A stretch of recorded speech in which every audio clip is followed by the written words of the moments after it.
Welcome into the NBA Morning Deuce. Tuesday night, January 5th. Big night of games to recap, Alex. Big night. 5-game slate. A lot of really good teams playing a lot of real shitty teams. Stinky slate here. Yeah, not a great slate. It's 11:35 on the East Coast. There are still, well, technically there's still 3 games going on. One is over. The Nuggets are going to beat the Hold the T-Wolves. phone because D'Angelo Russell is in the midst of a 4-point play to cut it to 7 with 5 seconds left. Yeah, for some reason the T-Wolves down 10 with like a minute to go just continued to foul. But hey, after seeing what happened in the Pacers-Pelicans game yesterday and after watching the end of the Lakers game today, hey, anything is possible. Anything is possible. So just keep fouling, Ryan Saunders. Do what you feel is necessary for your team to compete. I know Alex, my co-host, is very big on teams continuing to compete till the very end. Yeah, I am. Very big on passionate that. about it. Very passionate about Got that. another argument today about that exact topic that we'll avoid. Yeah, we don't need to talk about that. But Alex is very happy to see the T-Wolves fouling to the bitter end, even when they have no chance to win.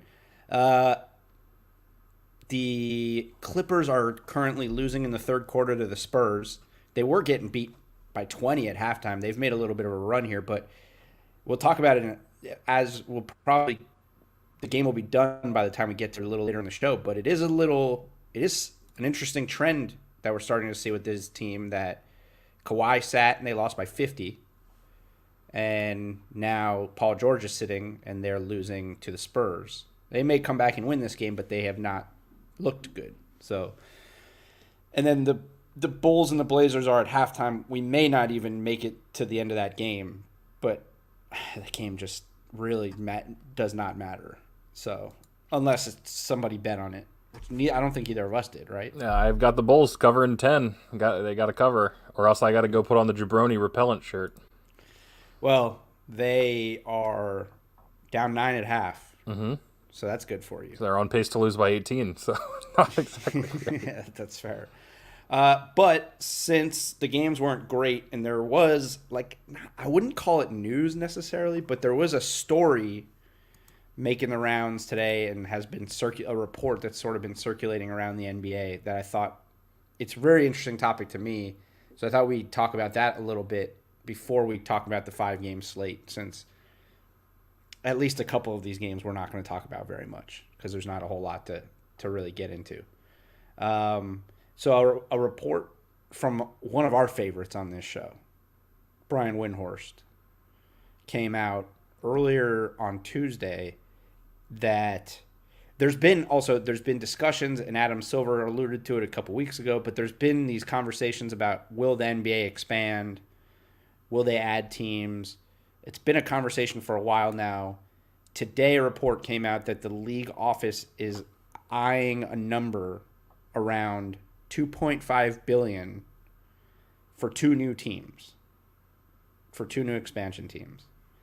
And the $2.5 billion per team number came out. I guess the math comes out to 100. If they were to sell to get 2 new teams, the league would get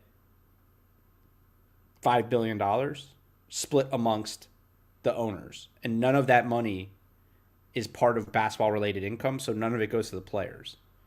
So each team would get $160 million, which I guess would theoretically offset the losses that they've been incurring and the debt that they've incurred by having a season during a pandemic. Okay. So I guess that's where they're at with it. That's the explanation that's been going around out there. And then there's 2 cities that are reportedly, Seattle and Las Vegas are the 2 cities right now that reportedly would bid on the opportunity to have expansion teams. But I've been going back and forth since reading this on where I stand in terms of adding 2 teams to the NBA, because I see it from both. I think I see it from both sides. but I feel pretty strongly both ways about it. So I'm trying to figure out in my mind where I land. But I was interested, where do you land in the idea of the NBA adding 2 teams? Yeah, man.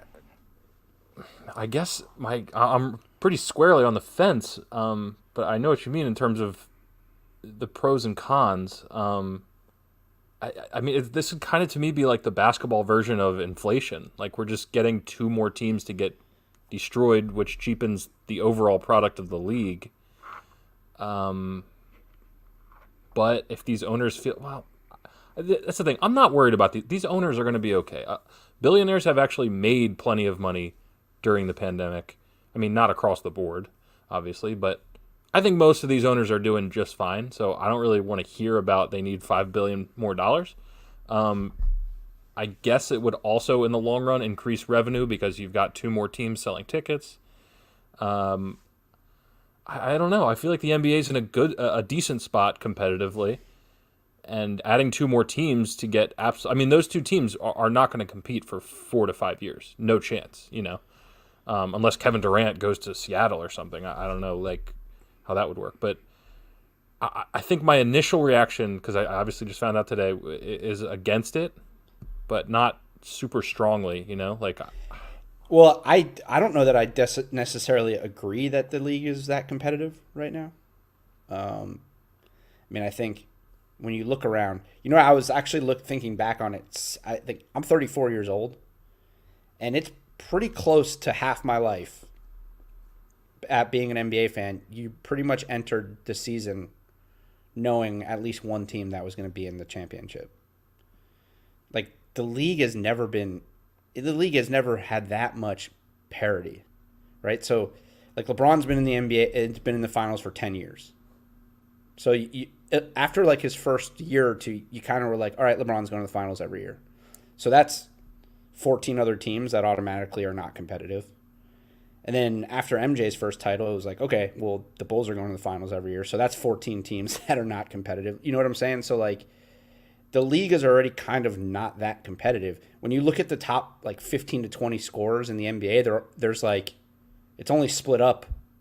It's not split up among 20 teams. It's only split up among like 12 teams. Mm-hmm. So from a competitive standpoint, I think I've been sort of, since I was in the NBA, since I was working in the NBA, I have been strongly on the side of eliminating teams. For a competitive balance, I think the perfect number of teams in the NBA is somewhere around 26, just because there's just not enough talent to field. Look, there are teams that we've discussed. The Thunder are not, now they're doing it intentionally, right? But the Thunder are not a NBA team. They're not a competitive NBA team. And then when you look at teams like the T-Wolves, who lost tonight to Denver, or the Grizzlies, one player for each of those teams gets hurt, and granted it's their franchise players, but one player and they become G League teams, essentially. So it's like, and then you got teams like Detroit and the Kings, who are playing well, but we know they have no, like, there's at least probably 12 to 15 teams in the NBA right now that you're like, not only do they have no chance of competing in the playoffs, they have no chance of being a playoff team. So there's not enough talent to add 2 more teams, minimum of 30 more players to the league. There's not enough talent to go around, I think, from a competitive standpoint. And I think when you look at the early season, I always get in this fight with casual NBA fans where they're like, I don't watch till the playoffs. Regular season's not good. It's not fun. I'm like, oh, dude, you don't like basketball if you don't like. I mean, it's just because it's not the playoffs and the game, not every single. There's so many games. NBA basketball is the best basketball on the planet, even regular season basketball, right? So it's fun to watch, but like even these first 2.5 weeks, they're not doing the NBA any favors with casual fans. It's blowout after blowout. They're like making the argument right now, and you could say some of that is that it's a weird season and quick turnarounds and all that, but part of it is that there's just a lot of really bad teams. So from a competitive standpoint, I would be against it. I don't see how it benefits the league from a competitive standpoint. Yeah, I'm with you. The idea I'm about to propose would never happen in a million years, but I think would be incredible. Is a relegation system like say I you would love trimmed it, that. say you I'd love trimmed it, it but to it would never 26, happen. like you're saying. Sorry, you said you love that, or you? I love it, but it would never Yeah, happen right. because that team that gets relegated would be so much better than any G League team. It would be stupid, and then they'd just be back in the NBA the next year. Right, but it would be That's a where they would get relegated huge. to, I right? mean, that would be the number one way to eliminate tanking is to is if you literally are out of the league for a whole year if you finish in last place. I just think it would be awesome. It's Yes and so no. cool I in mean, soccer, yes the and no. storylines. Yes and no, because like, I guess like the Thunder, for example, would all those guys still get their contracts? Yeah, I think like so. Let's say there was a 20. This is so crazy of a concept anyway. But say there's 26 teams in the NBA, and then we've got 8 teams in the G League or tier 2.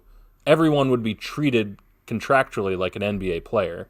It would just be kind of a divide between the two leagues, like. Well, okay. Now, if we're talking about maybe doing like a 22 team NBA and taking the other 8 teams and making like the B division. That's what I'm saying. Yeah, that's kind Yeah, of what I'm not getting at. you're not mean you don't mean like relegated to the G League. You're talking about making a secondary league. Right, but you'd still like in order to get it off the ground, you'd kind of make the better G League teams part of that. There are no like, better G League teams. well, Doesn't exist. sorry, I should say the G League teams in the bigger markets. I know there aren't tons But it of them, doesn't matter. Like it would be dumb to bring a G League. Like G League basketball is different. They're just not good. Like they're not bad. I mean they're not bad. They're obviously right, but they have the professional, infrastructure to start. but it doesn't with matter. If you took the bottom 8 teams and then added in like 4 G League teams, those G League teams wouldn't win a game. Right, but It's like putting a college all-star team against an NBA team. They're not going to win.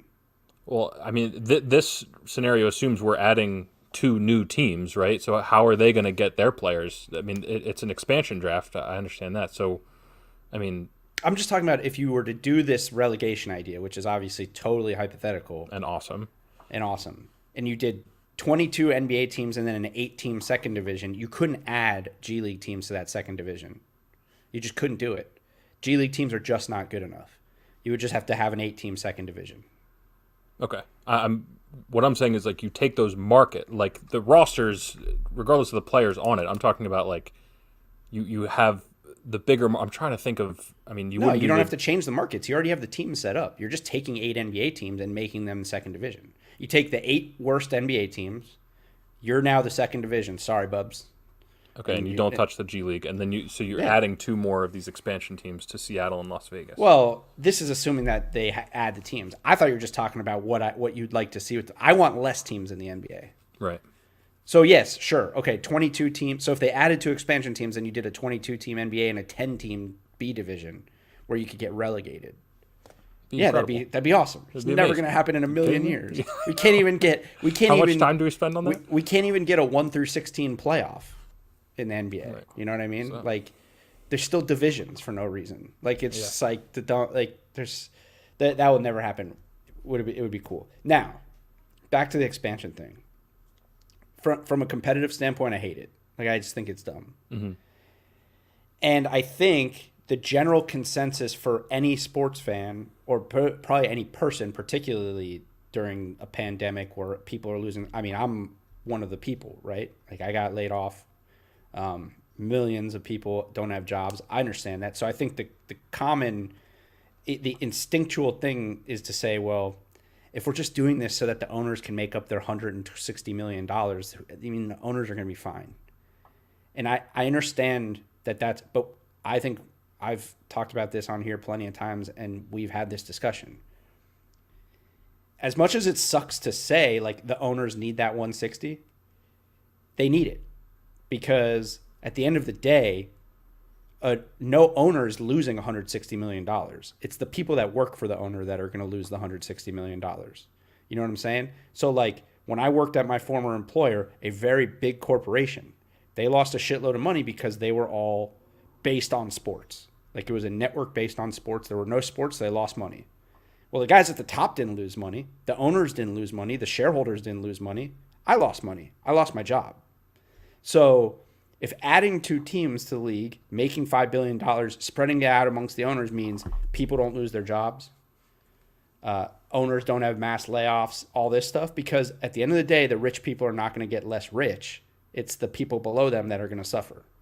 So if this really is, if they really feel like they're struggling to a point where they're going to have to lay people off and all that stuff, I don't, from a competitive standpoint, I hate it. But from a standpoint of saving people's jobs and not to mention, if you bring in 2 more teams, then you're creating a ton of jobs too. 30 NBA jobs, 4 more draft picks, 2 guaranteed first-round life-changing contracts, a bunch of coaches, more opportunities, probably more G League teams. And then not to mention the cities, like a city like Seattle, they got their team basically stolen from them. They could get a team back, bring back a lot of money to that, So there are a lot of positives to growth. But as long as you don't cheapen the overall product, Well, I guess the question becomes, right now the league is already not that competitive. When you really look at the big picture, there's only every year maybe 5 or 6 teams that you legitimately think could win a championship anyways. So as much as I think bringing 2 more teams in adds nothing to the product because there's already a bunch of bad teams, So it's like, does it hurt the product that much? So that's where I'm on the fence, where it's like, if you're saving jobs and you're adding jobs and in this time, and if it's really that, because again, the owners, it sounds like to us, like us poors, right? That speak for yourself, man. That 160 million to an but that 100 that poor owner, he's losing 160 million dollars. Well, he's not, right? He's fine. You're right, but everyone else is not safe. So if that's what we need to do to get it back, then okay, I'm on board for that. But I do think it's like, from a competitive standpoint, it does nothing for the NBA. No. And other than getting a team in Seattle, which is cool, or potentially. All right, see, you're very. I was just trying to get the reaction from you, dude. You worry about your hair so much, and now what you're doing with your hair makes you look like a fucking nerd. I know. I was waiting for the reaction. But anyway, I adjusted my headset and looked like someone from Beavis and Butthead. But yeah, so I'm on the fence about it. But ultimately, at the end of the day, it could be good. It's a good thing for the people that are impacted by it. It would be bad for the competitive balance of the league. I mean, the creation of jobs is that's a really good way to look at it. That I wasn't and saving, really not even just creation, just saving jobs potentially. It's basically like a stimulus for NBA teams, if in a way, which is fine. I mean, that's okay. I guess things got to happen in these times, but I don't know. There's just so many bad basketball teams already. But are there any other cities outside of Seattle and Las Vegas that you would want to, like, I don't know. I don't think I want a team in Las Vegas. I know they do a lot of NBA. They do a lot of NBA stuff in Vegas. Like, they do summer league there and they do USA basketball there. So it's already sort of, you talk about infrastructure. They kind of have it set up. Yeah, I'm trying to think of. It stinks for it. Like, I would think, like, if the Raptors were any good this year, that Tampa might have a chance because they seem to have a built-in infrastructure, but the Raptors stink. Right. So that's probably a done deal for Tampa. Go to the games. Pat Mahomes responded to a tweet, like, about 2 expansion teams. It's one of those big Twitter accounts asked, like, which city should get it. Pat Mahomes just put, like, a smiley face. For KC? Well, I'm assuming that's the implication. I don't know. I mean, Seattle, I think, is the most obvious one, but I'm wondering if there's anywhere else. There's something like Mexico City. That would be wild. But people in Oklahoma City love the Thunder, so it makes me wonder if another Midwest team could hit big. I don't know. Like, what about like Nashville? Do you think people in Nashville would embrace NBA basketball? I'm not really sure. Yeah, I mean, the state. I mean, they already have a team 2 hours away in Memphis. Yeah. But yeah, I think Nashville's a cool city, and it's sort of a younger city. So I think a team would be fine there. Also, don't they have the Titans? Like, they already have a professional sport. Aren't the Titans in Nashville? Yeah, no, I'm just talking about. No, I'm saying if they so. would It's a embrace it. professional sports city, so yeah, Yeah, potentially definitely. it could be a good one. I do think like a middle of the country city makes sense right now. Like it's probably better to avoid the coasts for any type of new big venture like this, just in case like COVID-20 pops off or something. You know what I mean? COVID-21. I'm just saying like Yeah. the chances are like if something else pops off, it's gonna start out here and work its way in, and not be as bad on the inside as it is on the outside. Yeah. It's just This is how a sociology podcast now. isn't that kind of how the science of the whole thing I works? guess. So I you would would assume. think in the middle of the country, it's probably a little bit better. Well, it's But kind I of, don't yeah. I know. mean, the most populous areas are on the coast, and Right, then they right. move inward. But yeah. So, whatever. Get a team to Seattle. I guess that for that to come full circle would be cool. But it really would only be cool if Kevin Durant went back there, Yeah. I just and feel Gary like you Payton, also, it'd and be Sean so Kemp, weird. and Detlef Schrempf, and Flip Murray, and Rashard Lewis, and Ray Allen. Rashard Lewis. I scored 100 points with Rashard Lewis in NBA Live 2003. Fun fact. So That is really a, fun, right? a relatively fun fact. Yeah. All right. Anything you got? Anything else on No, expansion? I'm intrigued by it. I really am. But I do think overall, at the end of the day, it would cheapen the product a little bit, which I'm nervous about. Sure. No, well, I mean, I think for somebody who's a diehard NBA fan who worked in the NBA who loves the game so much, I probably talk a little too much about how bad some of these teams are.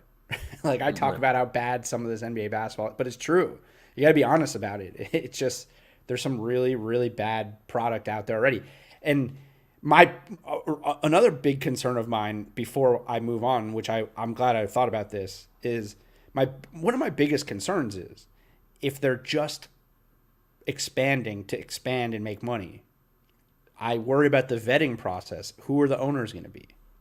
And do those owners know what they're doing? And are those owners going to hire more shitty front office people and bad coach? Like, if they hire good owners, or if they not hire good owners, if they vet the owners and they have good owners coming in there that are willing to do what it takes to build a professional organization, then maybe it's fine because yeah, you can build I mean, if you build, there's so many bad owners in sports, so it's like.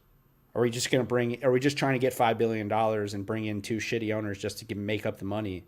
And they're just going to have two floundering organizations. Mm-hmm. That's a little bit of a concern too. You know, it would be awesome because like if one of them. who's trying to spend $2.5 billion for a sports team during a pandemic? Right. Like the Bucks are having trouble selling their team right now.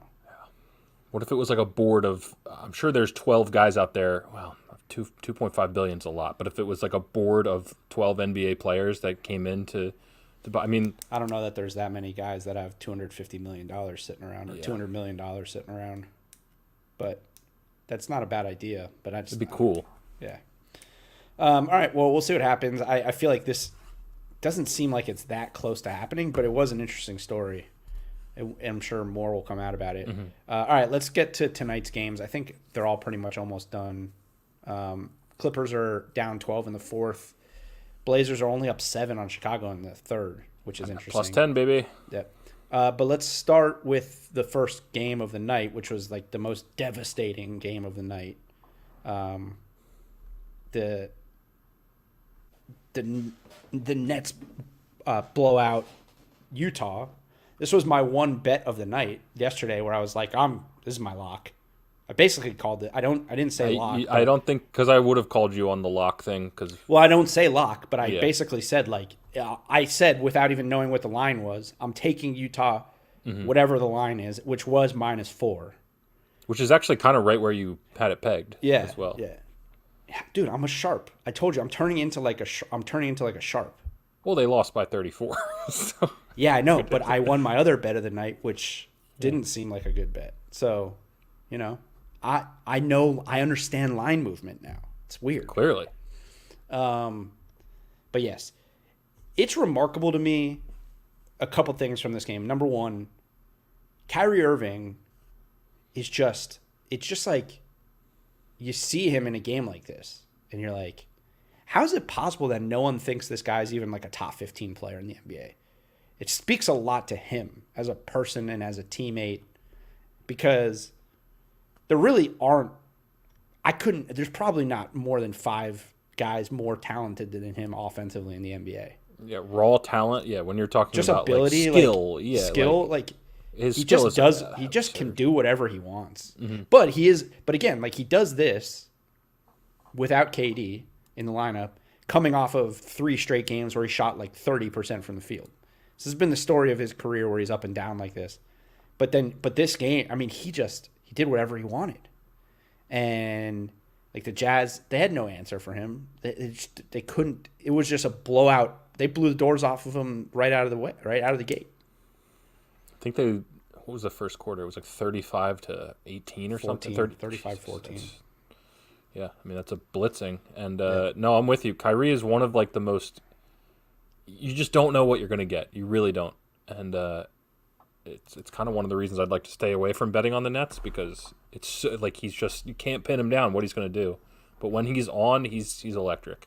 Yeah. Now, this game, the other thing from this game is Jared Allen started. It's their first game starting Jared Allen, and the question I think maybe yesterday, was Steve Nash, first-year head coach, never had adversity before. How does he handle adversity with a team like this struggling in his? Well, the first thing he does is, we are awful defensively. We've had 5 games where we are one of the worst defensive teams in the NBA. What does he do? Puts in Jared Allen, and not like Utah's like an offensive juggernaut, but Utah's offense was awful. No ball movement, all pick and rolls into ISOs. They couldn't do They couldn't get to the rim. I mean, they couldn't do anything. Jared Allen, 19 points, 18 rebounds, 3 steals, made Rudy Gobert look average at best. Now, part of that might be Shaq might be just living in Rudy Gobert's head, and Rudy Gobert might be just totally on tilt because Shaq is just crushing him left and right.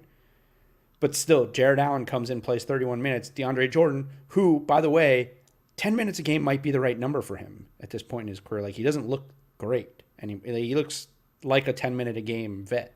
Mm-hmm. Jared Allen played out of his mind. This is the first, like, big adjustment I think I've seen Steve Nash make in terms of tweaking the lineup and whatnot, and it paid off huge. It did. And Jared Allen was a guy we were talking about at the beginning of the year that kind of seems like he's betting on himself, right? And, hasn't been getting the minutes you might expect in a player in his situation. And he goes out and has, like, as efficient of a game as you can have. 8 for 9, 19 points on 9 shots. That's insane. Yeah. 18 boards. Like, this dude wants his money, and he's playing like it. I think you got to ride this out. You got to stick with Jared Allen if he's going to play like this. Like, you have to ride this out. It was surprising that they didn't go to it earlier because he's been playing good all year in the minutes he's played. Mm-hmm. But it is one of those things where DeAndre Jordan is only in Brooklyn because Kyrie and KD are friends with him. Exactly. And they gave him a 4-year, $40 million deal. So you have him for a few years now to sit on the bench making $10 million a year, which is not a ton of money, but it's still $10 million a year for a backup center to sit on the bench. The question becomes, is DeAndre Jordan at the point in his career, which I think he probably has got to be pretty close to, where he's like, I'm cool with playing 10, 15 minutes a game for this young backup for us to win. He's probably pretty close to that, but he still did get paid. He still got a 4-year deal. Right. So it'll be interesting to see how that plays out. But if Jared Allen is playing, I mean, he's not going to play like this. He's not going to go 19 and 18 every night. But, as of now, they only gave up 90. They've been atrocious since their 3rd game of the year. Since basically after Christmas, their defense has been horrible. And then they gave up 96 points. And really, it was even worse than that. Like, the only person who could do anything they gave up 96 and Donovan Mitchell had 31. That's pretty telling. Yeah. Yeah. So they couldn't do anything now. Like I said, their offense looked stagnant. They play 2 guys. This is the Jazz now. I actually love Joe Ingles' game, and Bogdanovich is fine. But the same guy. But I honestly think I might be more athletic than both of them. Yeah. Like, they look like slow old men out there. It just doesn't seem sustainable to be a good team with the amount of minutes that they play those guys. Mike Conley looks old. He's okay, but he looks old. So this team is already going to have ups and downs defense or offensively. But yeah, they forced them into a lot of one-on-one, and Jared Allen was a big part of that. And then on the opposite side, the Nets 68 points in the paint against Rudy Gobert. That's pretty absurd. That is. I wonder. So I didn't catch any of this game. I'm kind of annoyed that I didn't. But maybe this is a one-off horrible game for Rudy Gobert. But it just doesn't make any sense for the Nets to exploit the paint like that. But I'll point out another thing too. TLC back to the bench. Bruce Brown starts for the first time. Yeah, we talked about him. Did you see? I don't know how much you've actually watched him or seen him. He's like a little tank out there. Yeah, they were talking about on the broadcast how he was like a football star in high school, and it makes sense because he is yoked. So that probably doesn't hurt from a defensive perspective either to replace what Dinwiddie brought to the table. So, I mean, this is a huge win to right the ship, especially without Kevin Durant. But like you said, Steve Nash with some cojones and some tactical maneuvering that it's good to see if you're a Nets fan. Yeah, it's always good, especially to win a game against a team like Utah without KD. And in this fashion too. Yeah, especially when they lost 4 or 5. They had lost 4 or 5, yeah, and they're gonna have they still don't have KD for another 4 games. Look, this is just crazy how the NBA works, right? Yesterday, I was talking about how they're a game or two away from hitting the panic button. Now without KD, they win by 34 and look great. So guess what? That is the sign of a good coach. So I mean, that's Steve true. Nash, maybe he's on to something. Maybe that's fair. Got a good ride for the Nets in front of us here. Yep. All right, Lakers survive the Grizzlies. Weird one. This was one of the weirdest games so far this season, I would say. Did you see the end? I saw bits and pieces of the end, but I'm just talking about how, like, looking at the roster, like, what are the Memphis Grizzlies doing hanging around with the Lakers? You know, it's just bizarre. Lakers just didn't look like they were playing hard. Right. They're just sort of like coasting. And by the way, they've won 4 in a row, which is tied for the longest streak in the NBA right now with the Sixers. So they're 6-2. They're in first place in the West, and it doesn't even look like they're playing that hard or haven't totally gotten their rhythm. But this is the second game in as many nights where a team caused multiple turnovers in the backcourt in the final minute of the game to almost come back and win it. Like the Lakers were up 6 with a minute left. And the Lakers turned the ball over twice in the backcourt. The Grizzlies scored, or excuse me, the Grizzlies scored to cut it to 2.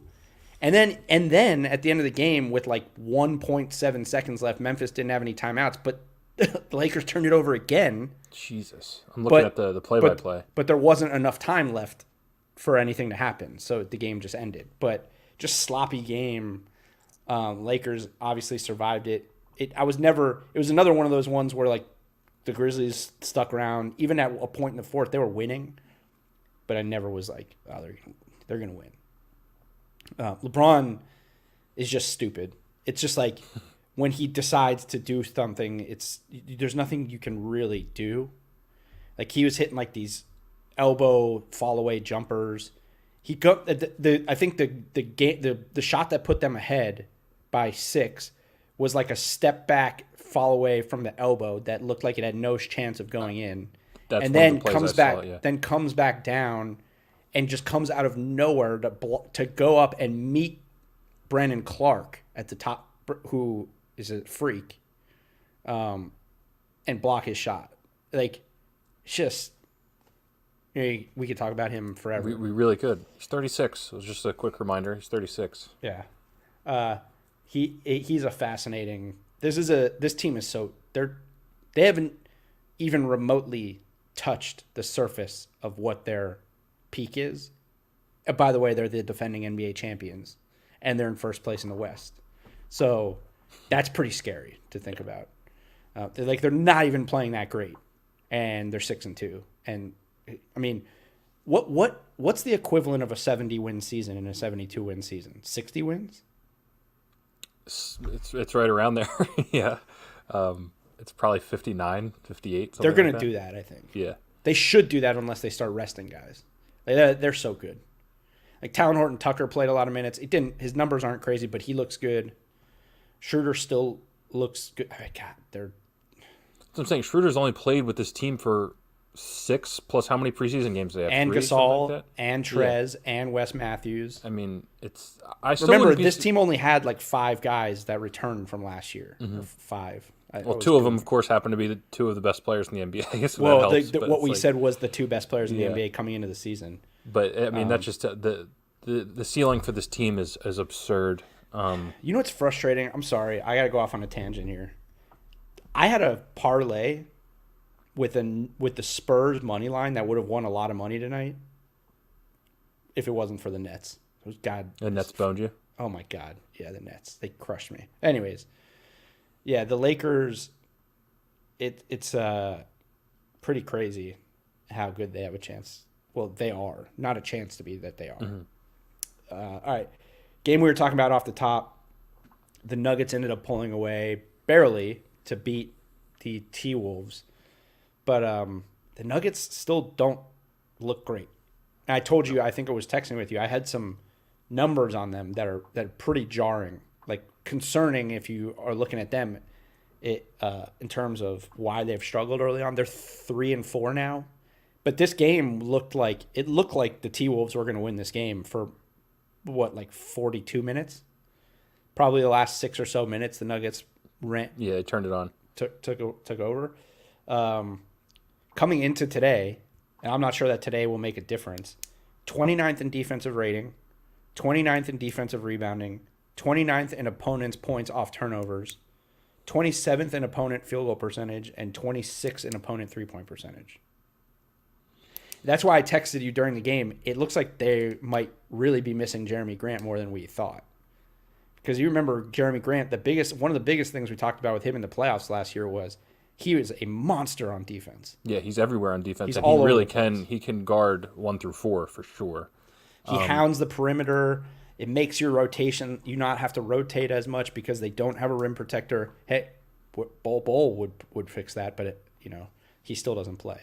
Mm-hmm. But yeah, Will Barton's a good defender, but they really look like defensively they're missing Jeremy Grant. Yeah, I think in the offseason we were kind of like, oh, they get Will Barton back. Hey, they signed JaMychal Green, but neither of those guys are close to what Jeremy Grant can do defensively.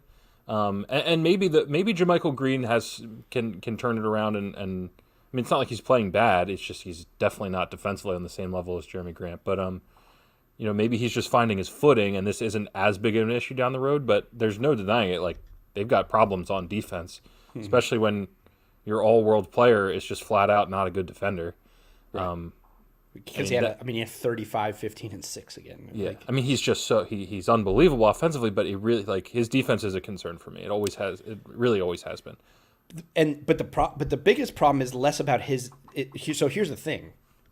Yes, his defense is a problem, but where I get concerned about their struggle defensively is the fact that Jamal Murray looks like he's just like the old Jamal Murray, where he gets you 40 and then he gets you a night like 3 for 7 for 15 points.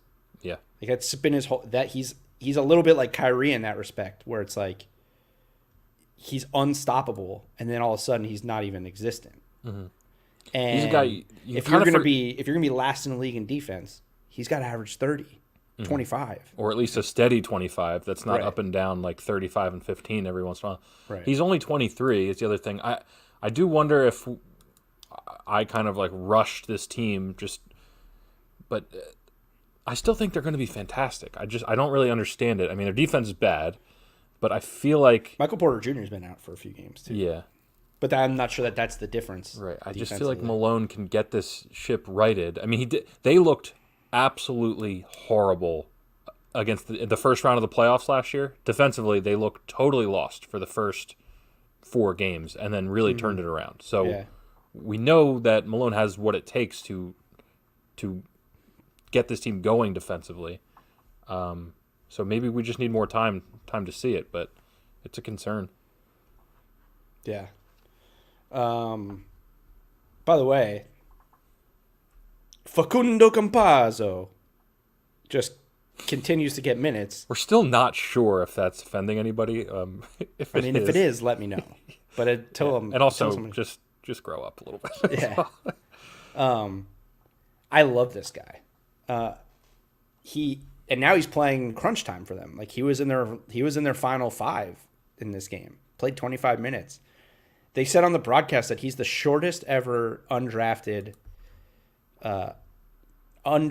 free agent rookie signing or something like that, which is pretty wild. That is pretty wild. Also, I was listening to the Denver broadcast, and I don't know if the announcers like him or not. Really?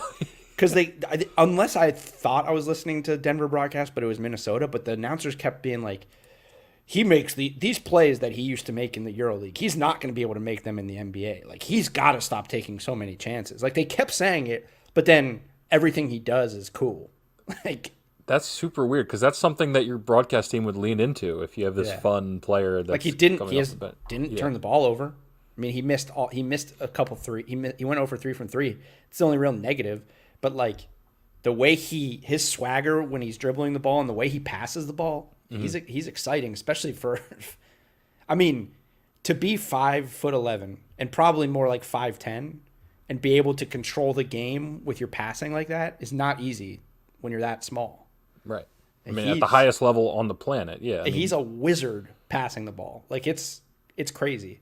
It's interesting that he's already getting crunch time minutes for them too, but also Michael Porter Jr. is not playing, so they went small at the end of the game. Paul Millsap only played 15 minutes, so that might have just been an adjustment for this game because they were struggling. Right. But it was cool to see little Facundo playing at the end of the game.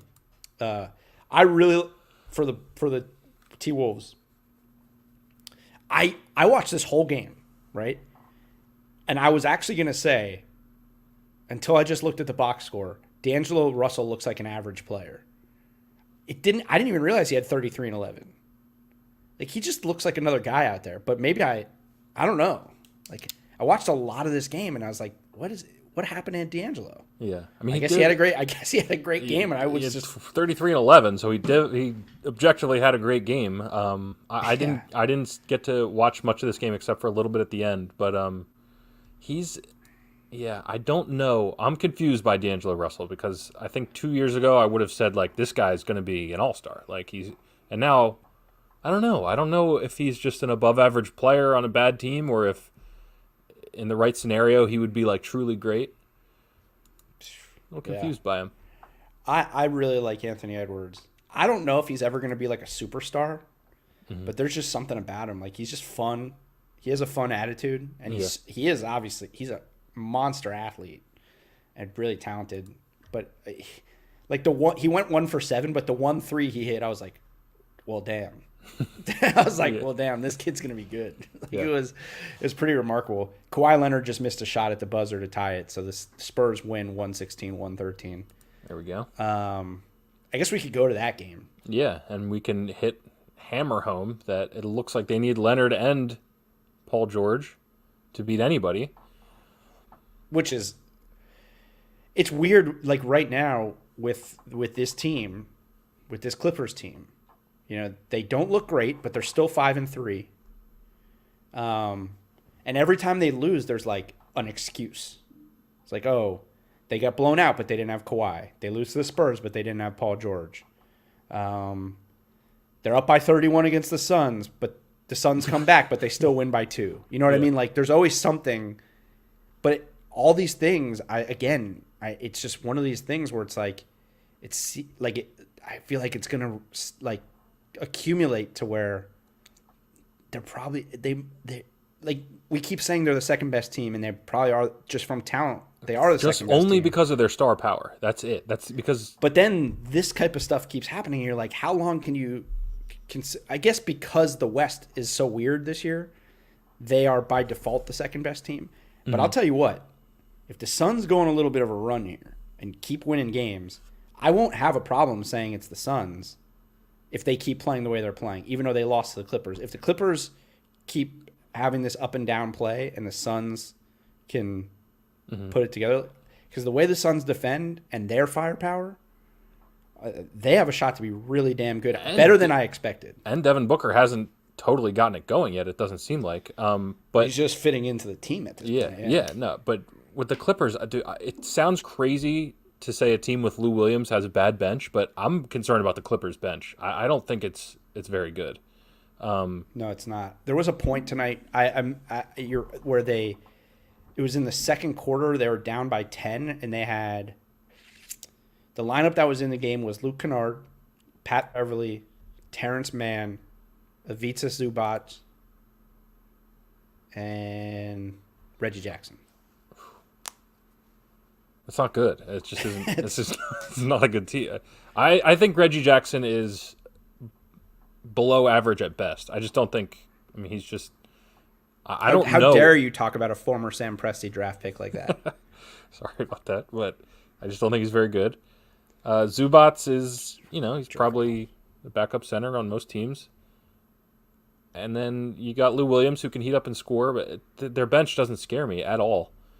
Yeah. And I think that could be, when you have Paul George and you have Kawhi Leonard, you're going to be a great team. It's just, I'm getting less and less confident every single day that this team has any chance at beating the Lakers. I don't think they do to begin with, but I think this team gets blown out by the Lakers. They haven't proven to be good enough to get a chance to play the Lakers. Yeah. So, yeah, I mean, they're living off of. They have two of the most talented players in the NBA. That's at this point, that's all they're living off of, because they weren't Serge like Ibaka They weren't like a dominant team last year. They got beat in the second round, and now embarrassingly, they have these games where they just struggle. And it seems like they need PG and Kawhi to be at the top of their game every night, which is possible to happen to be a good team. Yeah. Not ideal for these guys. No. Spurs. The Spurs? Yeah. It's so funny how that works, right? Like, yeah. Teams win, and then we talk about the team that loses, because that's always the story. Like when it. But I will say, I think I talked about it yesterday. This kid, Keldon Johnson, man, for the Spurs. I think I mentioned the other day that he has a shot to be most improved player this year if he keeps playing the way he's playing. He only had 9 points tonight, but 11 rebounds, 4 assists. Just watching him play, he's a really good player. This is his second year out of Kentucky. Like, kind of went under the radar last year. But, I mean, what is there to say about the Spurs? Not too much. I mean, it's just, Greg Patty Popovich Mills goes is like for 27, which is weird. Well, he's getting more minutes now. Derek White is hurt. I think he broke his toe or has to have toe surgery. That's a or shame. something. I like it. He just got a nice contract, so that's good. But Spurs are very similar to the Jazz in the sense of we just know exactly what they are. We just it's not much to get excited about. Yeah, I mean, I will say, I don't know how good this kid Keldon Johnson is. It's something to watch. I don't think he's definitely. a star. I don't think there's any stars on this team, but they just have a bunch of really good, decent players. Yeah. They have enough to be the 8 seed. I don't think they will, but I think they have enough. It'd be a hell of a coaching job to get this roster to the 8th seed. To sneak it on in there. Yeah. But I think it'll be more like last year where they just they miss it by a few games. Well, they'll have a shot. They'll have a shot in this 7, 8, 9, 10 little tourney that they're going to do. So we totally misjudged this episode, the timing wise. Yeah. Because my thought process behind starting the show today when we did was that Portland would blow out the Bulls. And then by the time we got 50 minutes into the episode, we wouldn't really have to talk about that game that much because Portland would be over. It's a 2-point game with 8 minutes left. I don't know why you thought it'd be a blowout when I took the Bulls plus 10. I mean, I don't know. Can you listen to me yesterday? Or? Well, should we talk about betting for? Yeah. Let's see what lines are up for tomorrow. How did you do on your other bets tonight? I'm 0-2 right now, and at risk of being in jabroni territory if the Bulls fall apart here. But I had the Lakers to cover. What the hell? No, that's wrong. I thought I just fixed that. So here's the updated records at the moment. God, sorry, this is good content. There we go. There it is. Dynamic graphics, Joey. Yeah. I like doing things on the fly.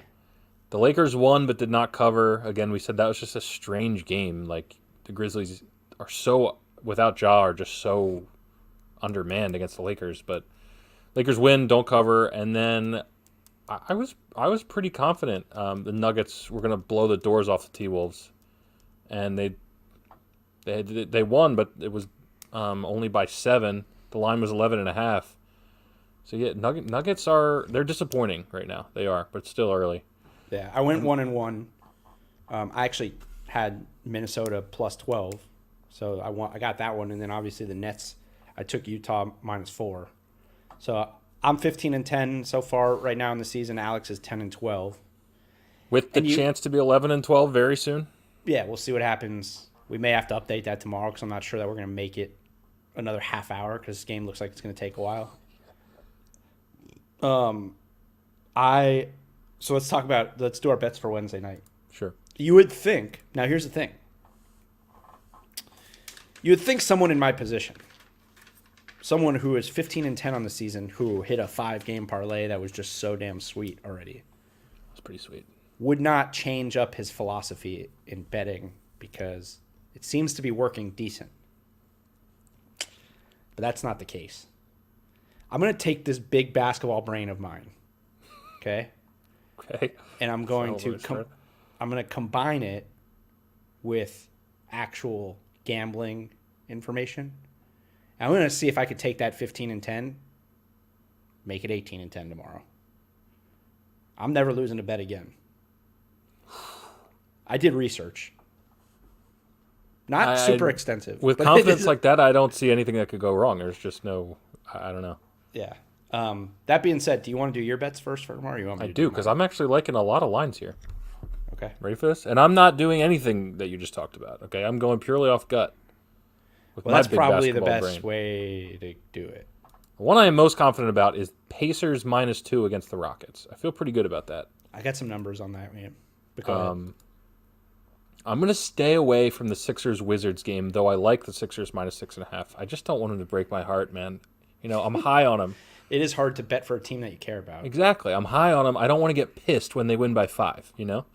Mm-hmm. Staying away from it. Okay. Oh, man, I like the Knicks +6. I like the Knicks +6, especially after what I just saw out of Utah. They're coming off a back-to-back, or it'll be a back-to-back after a spanking tonight. And Knicks look tough. Knicks look tough. So I'm going Knicks +6. Going New Orleans -8 because they're playing the Thunder, and the Thunder absolutely blow. And I anticipate them losing most games by more than 10. I got one more for you. I'm going Suns -3.5. How many bets do you have? 4? That's 4. Okay. And that's all I'm going to do. I'm gonna pop down 4 there. Okay. Big night. I mean, there's a lot of games. And I like all 4 of them. I was not too. Maybe I was a little bit confident tonight too. But these spreads, right? Like we talked about yesterday, Vegas seems to be self-correcting in terms of like where to make there's giant lines now. Yeah. So it's getting hard. Like it's going to get a lot harder. So that's why I wanted to start doing some research, start figuring some things, like really dive in a little bit as the season goes on to see why is Vegas setting things the way they are. So 2 of my bets are the same as yours. Okay. I like Phoenix. I have Phoenix -3.5 against the Raptors. Now here's where we combine the big basketball brain and Vegas and the research. Oh, I was going to say heart. Okay. Wait, isn't the big basketball brain part of the research or no? Well, I'm talking about gambling research. Okay. Got it. Okay. Oh, so you're talking about X's and O's, basketball X's and O's with gambling. Well, yeah, right. And this doesn't take much of a big basketball brain, this game, because the Raptors suck.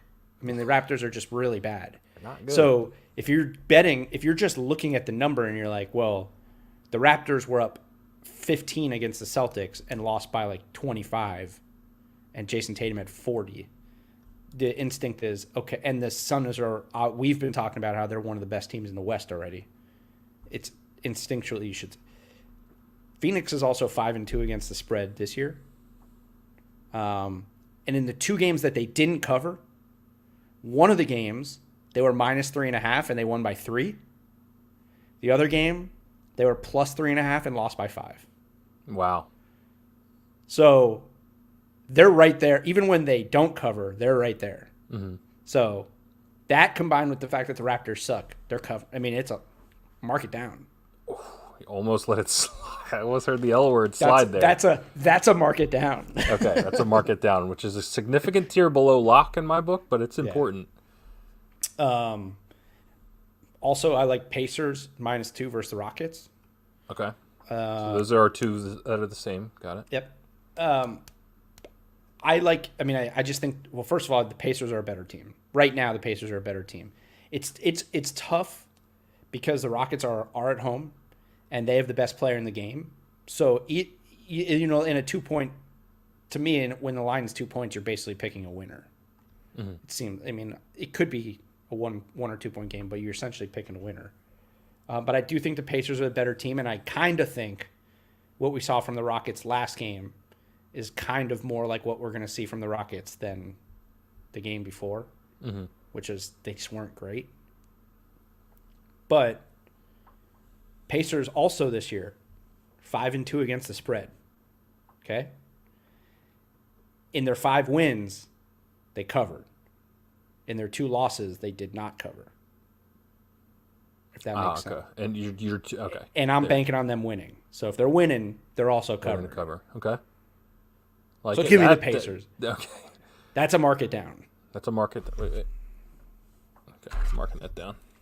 Do you like this big brain research mixture so far? I do. Yeah, it's mainly just against the spread records applied to teams that you like, but. Well, that's what we're betting. I'm betting against the spread. I know. I thought there was going to be advanced analytic type shit here, but what's an advanced gambling analytic? I don't know. I'll get back to you on that one, but there. No, it's gambling research. And then now this is outside the box. You ready for this? Mm-hmm. Hornets Hawks under 231.5. Interesting. Okay. Lay it on me. Lay the research on me. In the past 3 games that Danilo Gallinari has not played, the Hawks have not scored 120 points. In the first 4 games of the season, they scored over 120 points a game.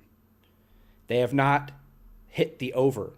The total in their games has not gone over since Gallinari has been out, and he is out again. The Hornets cannot score. They cannot score the basketball, but they are a decent defensive team. It is going to take the Hawks scoring a ton of points to hit the over in this game. I don't think they're going to do it. Okay, I'm with that because the Hornets are not good offensively. So Devontae Graham looks like he has regressed potentially back into a G League player. Ooh, he's having a very bad year, and that's a key to them being even remotely good. I think, which they're not. And I think Bogdanovich is questionable. Rondo's definitely out also.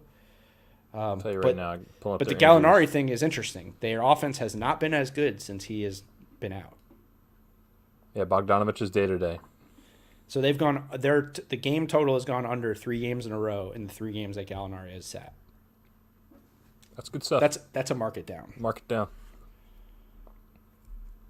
What are we at? Bulls. Man, you might as well update my record to 11-12 right now. Bulls tied with the Blazers. 3.5 minutes left. If we stay on here till the end of this meaningless regular season game, we don't have to stay on for this entire. Then this is going to be one of the longest episodes we've ever had. No, yeah, we don't need to stay But on. That being said, there is only 3 minutes and 34 seconds left in the game, and it is tied 100-100. Should we just live update and see how that goes? Honestly, I don't think anyone cares enough about these two teams. If this was Lakers, Clippers, or something. That's true. Well, there's one person watching live. That person might care. If the one person live comments, you decide. That one person watching live could also just watch the game. yeah, it's on NBA TV. Yeah. All right. Well, you know what? This is a good way. This is a good cliffhanger. Yeah. If you're listening to this and you don't know the final score of this game, tune in tomorrow, and we will update you on what happened. It's 100. It's 100 with 3 minutes and 34 seconds left. Blazers are tied with the shorthanded Bulls. What will happen next? Tune in to the NBA Morning Deuce tomorrow to find out. Later. Later.